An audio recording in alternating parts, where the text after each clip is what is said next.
Video में आज हम बताएंगे जो इसके पिछले वीडियो में बताया गया था कि बोरबरी का स्कीम यानी सरल इलेक्ट्रॉनिक विन्यास के लिए बोरबरी द्वारा बनाए गए स्कीम में 4 बिंदु बताए गए थे। उन्हीं के आधार पर इसको एक्सप्लेन किया जाएगा कि ये विन्यास कैसे है। इसमें जैसे पोटेशियम हम 19 ले रहे हैं तो इस आधार पे देखा जाएगा बोरबरी के आधार पर कि इसका 2881 है न कि 289, क्योंकि अगर हम 289 लेते हैं तो इस आधार पर दूसरे नियम का उल्लंघन होता है। बोरबरी के दूसरे नियम का उल्लंघन होता है। बोरबरी का दूसरा नियम है क्या कि किसी कोष में अधिकतम 8 और उससे पिछले कोष में 18 इलेक्ट्रॉन से अधिक नहीं हो सकते। तो अगर हम 289 लेते हैं तो दूसरे का उल्लंघन होता है, अर्थात सबसे बाहरी कक्षा में 8 से अधिक इलेक्ट्रॉन हो जाते हैं, जबकि नियम के अनुसार 8 से अधिक इलेक्ट्रॉन नहीं होने चाहिए। इसलिए हम करते क्या है कि पहले 2, दूसरे में 8 और तीसरे में 9 न रख करके 8 रख देते हैं और अंत में 1 रख देते हैं। तो इस आधार पर 2881 होगा, न कि 289। इसी प्रकार स्कैंडियम 21 इसका कॉन्फ़िगरेशन यानी इसका विन्यास 2892 है, न कि 2883, क्योंकि अगर हम 2883 कर देते हैं तो इसके आधार पर चौथे नियम का उल्लंघन होता है। चौथा नियम है क्या कि किसी भी कोष में 2 से अधिक और उससे अंदर वाले कक्षा में 8 से अधिक इलेक्ट्रॉन तब तक नहीं हो सकते जब तक कि अन्य कोषों में 2n² के अनुसार न भरे हों। जैसे हम 2883 रखते हैं तो 2 से अधिक हो जाता है, तो इससे हम करते क्या है कि बाहर वाले में 2 रख करके अंदर वाले में 9 कर देते हैं, यानी 2892। इसी तरह तीसरा कॉन्फ़िगरेशन है 23। इसका विन्यास बोरबरी नियम के आधार पर 28112 है, न कि 2813 या 2885, क्योंकि अगर हम 2813 करते हैं तो इससे नियम 2 का उल्लंघन होता है, अर्थात सबसे बाहरी कक्षा में 8 से अधिक इलेक्ट्रॉन हो जाते हैं, जो कि नहीं होना चाहिए। अगर हम 2885 करते हैं तो इसके आधार पर नियम 4 का उल्लंघन होता है। नियम 4 क्या है फिर बता दे रहे हैं कि किसी परमाणु के बाह्यतम कोष में 2 से अधिक और उससे अंदर के कक्षा में 8 से अधिक इलेक्ट्रॉन तब तक नहीं हो सकते जब तक कि अन्य कोष पूरी तरह 2n² के अनुसार न भरे। इस आधार पे हम करते क्या है कि जैसे 28 के बाद 13 न रख करके अंत में 2 रखते हैं और बीच में इसके पहले वाली कक्षा यानी पेनल्टीमेट सेल में 11 इलेक्ट्रॉन रख देते हैं, तो 2811 लेकिन ये जो नीचे 2 लिखे हैं क्रोमियम 24, कॉपर 29, ये अपवाद हो जाते हैं, अर्थात बोरबरी नियम के अनुसार ये सही नहीं होते। जैसे बोरबरी के अनुसार क्या होना चाहिए 28122, बाहर में 2 से अधिक नहीं होना चाहिए, तो 28122, लेकिन एक्चुअल होता क्या है कि 28131 होता है। इसी आधार पर कॉपर 29 का बोरबरी के अनुसार 28172 होना चाहिए, लेकिन होता क्या है 2818। तो इन अपवादों का व्याख्या बाद में बताया जाएगा जब कोष उपकोष वगैरह कक्षक के बारे में जानकारी हो जाएगी, नियम और बताएंगे तो इसको एक्सप्लेन किया जाएगा।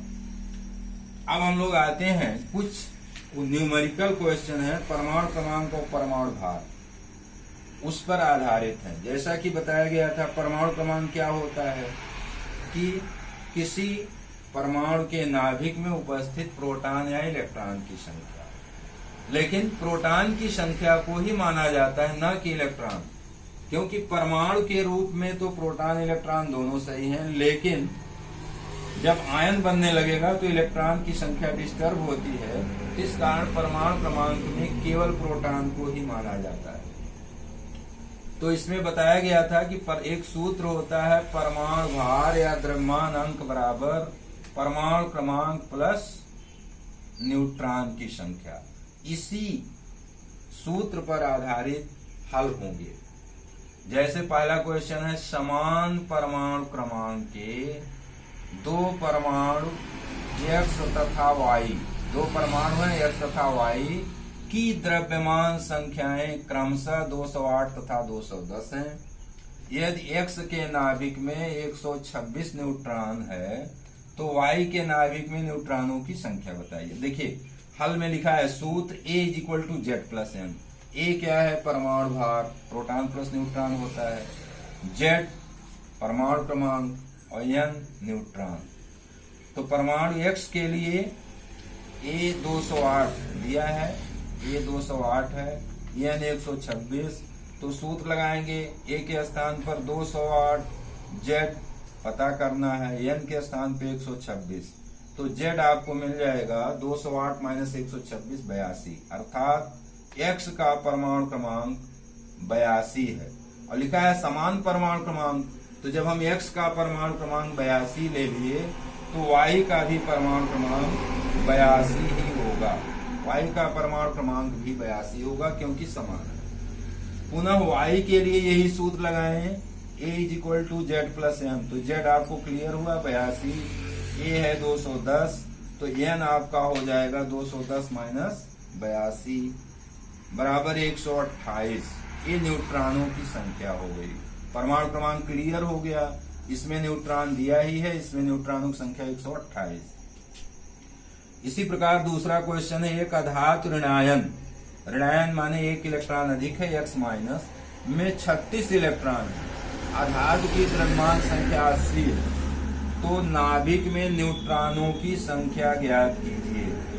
देखिए लिखा है X- में इलेक्ट्रॉन की संख्या 36, तो X इसका जो परमाणु बनेगा उसमें 36 में से एक कम हो जाएगी, यानी 35 इलेक्ट्रॉन, क्योंकि ऋणायन में एक इलेक्ट्रॉन अधिक होता है, उसके संगत परमाणु में वो कम कर देंगे।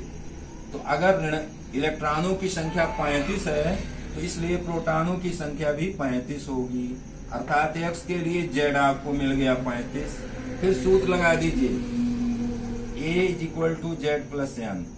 A 80 दिया है और Z 35 और N, तो इससे आपको मिल गया कि 80 - 35 बराबर 45। ये न्यूट्रॉनों की संख्या हो गई। तीसरा क्वेश्चन है, एक तत्व की द्रव्यमान संख्या 81 है, इसमें न्यूट्रॉनों की संख्या प्रोटॉनों से 31.7% अधिक है। तत्व का प्रतीक क्या है? प्रतीक का मतलब बताया गया था ZXA, ZXA, तो उसको हमें निकालना है। तो देखिए न्यूट्रॉनों की संख्या N बराबर है Z, यानी Z क्या है? प्रोटॉनों की संख्या, और इससे 31.7% अधिक है, तो कुल न्यूट्रॉन की संख्या Z + Z × दिस, और इसको हल करने पर इतना आ जाएगा। पुनः सूत्र A = Z + M। A परमाणु भार है या द्रव्यमान अंक, Z परमाणु क्रमांक और N आपको मिला ही है, तो इसको हल कर देंगे तो हल करने पर Z का मान 35 मिल जाता है, यानी परमाणु क्रमांक 35। इसलिए जो परमाणु का संकेत होगा 35X 81, 35 परमाणु क्रमांक और 81 द्रव्यमान। इसका अगला क्वेश्चन है,